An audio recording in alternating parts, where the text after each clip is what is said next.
So, Bonnie, you are just one of the most fascinating women that I think I've ever spoken to.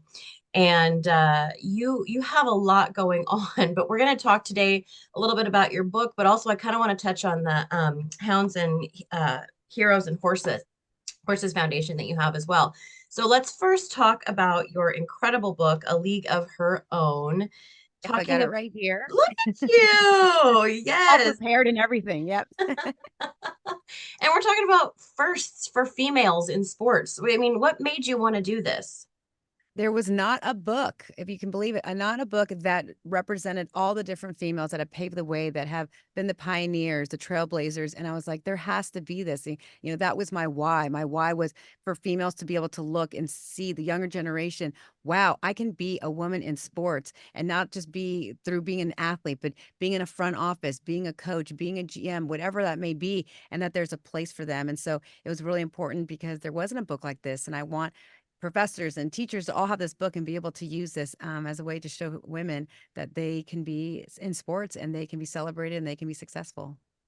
Now, some of the women in this book are like, well, all of them are like legends.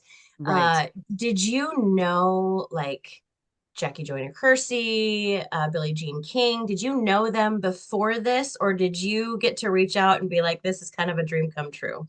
No, I did not. So I'm like kind of fangirling because I'm like, Billie Jean King, she's iconic, she's a legend. Like, she's not going to do my book. And when she said yes, I can't even tell you, Amanda. Then I was like, oh, I could breathe because I'm like, if I don't have Billie Jean King in my book, I feel like it's not credible enough. You know what I mean? Because she is Yeah. the trailblazer. She's about all the sexes, like she's everything. So when she said yes, I could kind of breathe. And I was like, I have to make her my chapter one, of course. And then Layla Ali and Jackie Joyner Oh, Kersee and Danica Patrick, speaking to all of them, there was only a yes. couple that I actually knew. So speaking to them, it was just, because I did everything through Zoom and then I'd have to transcribe and then write each chapter. But it was so amazing to be able to talk to all of them and for them to be so appreciative. Like Layla Ali said, before we start, she goes, I just want to say thank you for doing this because there's not a book like this. And Oh, so it was really neat to be able to actually connect with them and be able to speak with all these women about the sacrifices that we've all made. And we all connected, different ways, but every single chapter yeah. of these ladies, we connected and what we had to deal with in our journey. Well, you're a trailblazer in and of yourself. I mean, you're the first woman NBA scout.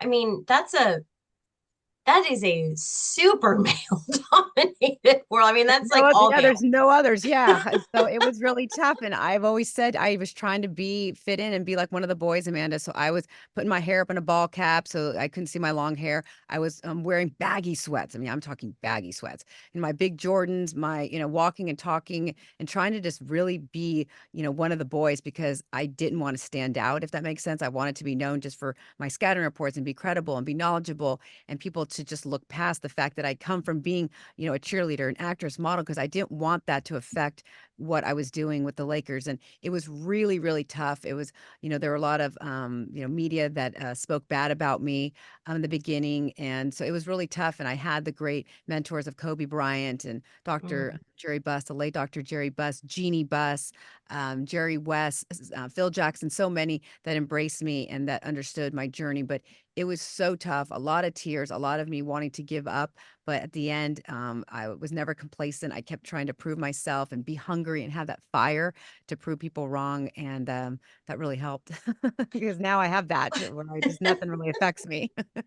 now you have that and a book. Yeah, right. Exactly.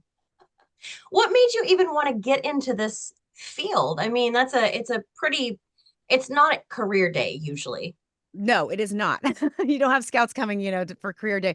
It was something I just knew that I always wanted to work in sports, and I didn't know what that really looked like at the time. And being a daddy's girl and going to all the sporting games with him and events, I just always knew that there was a place for me. I just wasn't sure what. And I came from being a cheerleader in the NBA and then the NFL, and then I was a reporter, and then I was a pre and post game for the Lakers, and I was always looking at talent and writing stuff down. And they're like, wow, you really have an eye for talent. The triangle offense, not many females can break that down. And they tried me out for a year where I didn't get paid, kind of an internship type of thing. And they liked my scouting reports. I got a 5-year deal, a 5-year deal. And then I was with the Lakers for 13 years. And it was just something I loved it, but it wasn't glamorous, Amanda. I'm going to these, random colleges in the middle of the night, renting cars where I don't know where I'm at. There's like, like one like armadillo crossing the road, and like I'm like, okay, I think I'm going the right way, but I don't know. I probably am just, going to end up in some real bad situations. So it wasn't glamorous, but it was it really I grew as a person, not just as a scout, but I grew as a person as well. And it was a lot. It was a build my character, and it was, some of the best days of my life, even though there were some tough times. Wow. What made you keep going? I mean, did you just want to prove everyone that had this doubt in you wrong? Yes, I think it's just in my DNA, because, work ethic, I think, kind of comes from that. It was a lot of people might have quit, but for me, it was like the more that people said I couldn't do it or I shouldn't be there, or the haters or the naysayers. And luckily, social media, man, it wasn't as, big as it Ooh, was. Twitter had just started. So, because otherwise it's hard. You have to shut out that outside noise. But yeah. it was almost like it fueled me, the fire to prove people wrong because of that. And Cobe had a long conversation with me about that, play with a chip on your shoulder, that chip on your shoulder, always resonate with me. And so that was what I did. And I embraced that and kind of just was like, everyone else can screw off. I'm gonna get this done. I'm gonna do it, and keep coming at me, because the more you come at me, the more I'm gonna prove you wrong. Oh, I love it.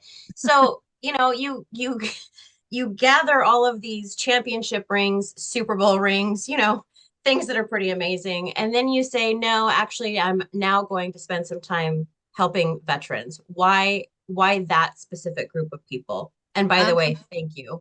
Oh, yes, I come from a military family, and so it was very important. I did 19 USO tours overseas. I to Iraq and Afghanistan, and do a lot with the veterans hospitals. And so I saw the struggle that veterans came through when they came back from their deployments, the VA just over medicating them. And I'm like, no, there's a better way. There's the suicide rate is so alarmingly high that we have to figure out something. And I saw, I kind of combine my passions of animal welfare and veterans, and I saw the dogs that were being put down, and high Mm, euthanasia right there. So I'm like, let me pull these dogs that would otherwise be euthanized. Let's, train them as service or therapy dogs and pair them up with veterans struggling with PTS, TBI, amputees, stress, depression. And I was able to see these veterans were not just existing, they were living. They were back in relationships with their family, with their wife, with their kids because of this dog.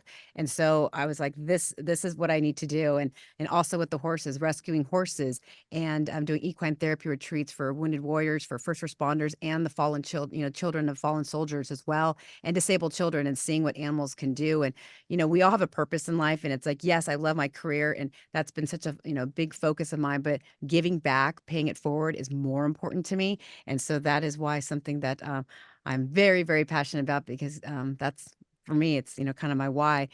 So that's why. wow. God bless you, Bonnie. Bonnie Joe Laflin, you are a trailblazer. You are a goddess. You are everything that us girls and women should aspire to be in life. Thank you so much But for so are everything you. that you See, do you're for a us. female, or in media as well, and in sports. It's phenomenal to see other women. So I was excited when I saw you on the list. God Well, God bless you. Take care of yourself, and I can't bless you wait as to well. chat Thank with you so you much, again. Amanda. Mwah. Bye. Bye.